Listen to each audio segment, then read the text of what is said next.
Assalamualaikum. Masa-masak kita kali ini beda dari masa-masakan sebelumnya. Biasanya kita bikin masa-masakan untuk kita, sekarang kita bikin masakan buat bayi yang lagi MPASI. Menu utama kali ini adalah belut. Kebetulan ini adalah belut sawah, bukan belut yang dibeli di pasar. Ini hasil pancingan Ajo di sawah.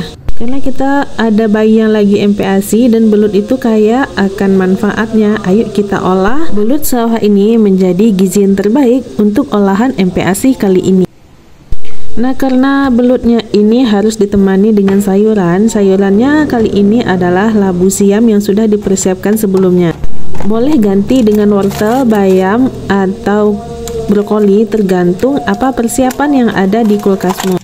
Kebetulan kali ini ada labu siam yang sudah dipotong-potong. Karena bayinya susah makan, jadi labu siamnya sedikit aja yang dibanyakan si proteinnya, yaitu belut ini. Karena belutnya itu kita mau rebus, jadi dibersihkan lagi. Sebenarnya sudah dibersihkan aja sebelumnya, tapi sebelum direbus baiknya dibersihkan lagi karena masih banyak lendir-lendir dari belut ini yang masih menempel. Usahakan bersihnya itu semampunya saja, karena untuk membersihkan belut ini susah, apalagi kalau ada lendirnya. Jadi cukup dibersihkan lalu direbus. Nah, proses perebusan ini nanti akan menghilangkan lendir. Lanjut tambahkan si dedaunan. Di sini Upi pakai daun salam, lalu ada pula irisan bawang putih. Jadi gunanya untuk menghilangkan bau amis dari belutnya. Setelah itu kita tutup dan kita masak sampai empuk si belutnya. Jangan khawatir ada gelembung-gelembung seperti ini, karena biasanya kalau merebus yang berlendir-lendir itu ada busa-busanya dalam merebusnya. Jangan lupa si belut ini kita bolak-balik juga agar nanti matangnya merata. Nah, fungsi kita rebus dulu selain menghilangkan lendirnya, nanti juga memudahkan untuk memisahkan tulangnya dari dagingnya. Setelah dibolak-balik, kita tutup dulu dan rebus sebentar sampai semua dagingnya empuk. Setelah empuk, baru kita angkat. Nah, kalau misalnya belutnya itu masih banyak lendirnya, di sini Upi bersihkan lagi sampai benar-benar bersih, sampai lendirnya itu hilang. Proses yang kedua ini membersihkannya baru harus ekstra karena masih banyak lendir yang masih menempel di belutnya. Dicuci berulang-ulang kali sampai semuanya bersih, karena kalau belum bersih nanti licin saat memisahkan tulangnya. Nah, kalau sudah bersih, kita pisahkan tulangnya dari dagingnya. Kalau sudah direbus seperti ini, sangat mudah memisahkan tulang dan daging belutnya. Jadi perlu kalau buat MPASI belutnya itu tulangnya dibuang dulu, karena nggak mungkin kan tulangnya kita kasih ke makanan MPASI kita. Cara membersihkan tulangnya cukup mudah, cukup kita kerok-kerok seperti ini saja, lalu terdapatlah tulang yang sangat besar si belut ini. Perhatikan sekali lagi bagaimana cara memisahkan daging belut dan tulang belutnya. Karena belutnya lumayan besar, jadi tulang punggungnya juga lumayan besar, sehingga mudah untuk memilih-milih yang mana yang daging dan yang mana yang tulang. Sekaligus dalam memilih daging ini, dagingnya juga kita suir-suir agar kita memudahkan untuk mengulek saringnya nanti.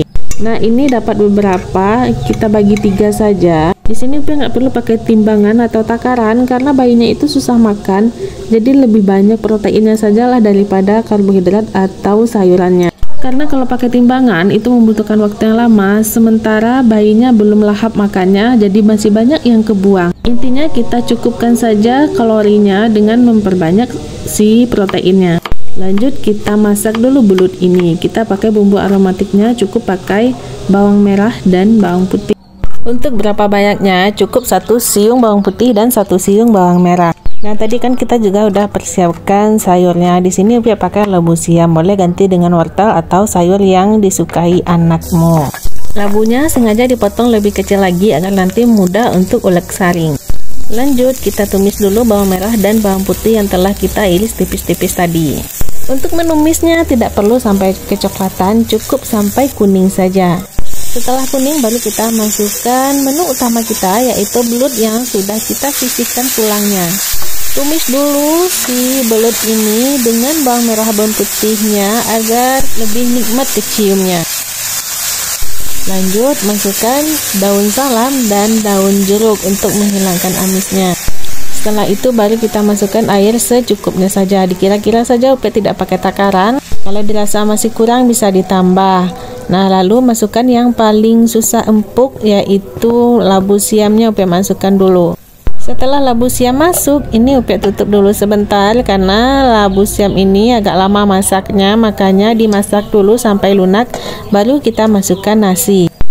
Untuk takaran nasinya itu sama seperti ukuran MPASI 3 sendok makan. Sebenarnya tergantung selera bayinya mau berapa. Takutnya nanti kalau kebanyakan 3 sendok makan itu tidak habis, boleh dikurang, perbanyak saja proteinnya.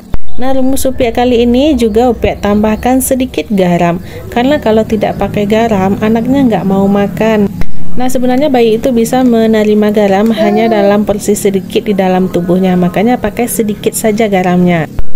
Pernah dulu mencoba tidak pakai garam, rasanya hambar, bayinya tidak mau mangap. Jadi kita pakai rumus kita sendiri saja, pakai garam sedikit saja. Lalu ditutup sampai airnya menyusut. Jangan lupa dicek sesekali, kalau misalnya masih banyak airnya, cukup diaduk-aduk sebentar agar semuanya lunak, lalu dikecilkan api dan ditutup lagi sampai benar-benar airnya menyusut. Atau bisa juga disesuaikan dengan tekstur berapa bulan bayinya. Nah, di sini airnya sudah mulai menyusut, Upik matikan kompor. Nah, di sini Upik tim yang ulek saring, bukan yang di blender.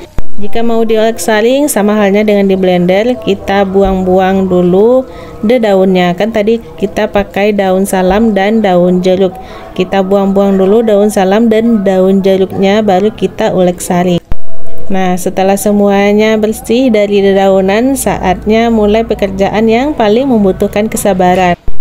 Nah, syukurnya di sini Upik pakai nasi yang baru matang dan pakai belut yang udah disuir-suir, jadi ulek saringnya itu tidak terlalu membutuhkan tenaga karena bahan-bahan yang Upik pakai itu sudah lunak, palingan cuman labu siam yang masih ada keras-kerasnya sedikit. Untuk seberapa halusnya atau teksturnya itu menyesuaikan berapa bulan bayimu atau menyesuaikan dengan keinginan bayimu. Biasanya kalau bayi yang sudah 7 bulan itu tidak full ulek saring, masih ada yang kasarnya atau masih ada ampas-ampasnya, jadi tidak semuanya Upik yang ulek saring. Lagian bayinya Upik ini juga tidak suka tekstur yang terlalu lumat, makanya disisakan ampasnya yang kasar-kasar ini untuk dimakan. Semuanya tergantung keinginan bayi atau tergantung usia bayi. Kalau bayinya suka makanan yang lumat, kamu bisa ulek saring semuanya. Karena Upik rasa ini terlalu kental dan tidak sesuai dengan keinginan si bayi, makanya Upik tambahkan sedikit air.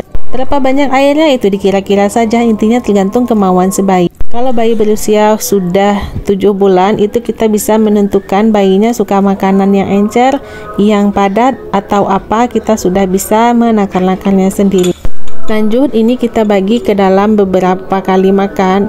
Nah, karena bayinya Upik ini susah sekali makannya, kita bagi ke dalam 4 kali makan. Sebenarnya ini porsi yang terlalu sedikit untuk bayi 7 bulan, tapi ya mau gimana, kita sesuaikan saja dengan keinginan bayi. Kembali ke rumus awal, kalau dipaksakan nanti banyak yang kebuang, makanya Upik bagi saja ke dalam 4 kali makan. Jadi resep Upik kali ini menciptakan 4 kali makan untuk bayi 7 bulan. Oke, siapa yang mau? Selamat mencoba.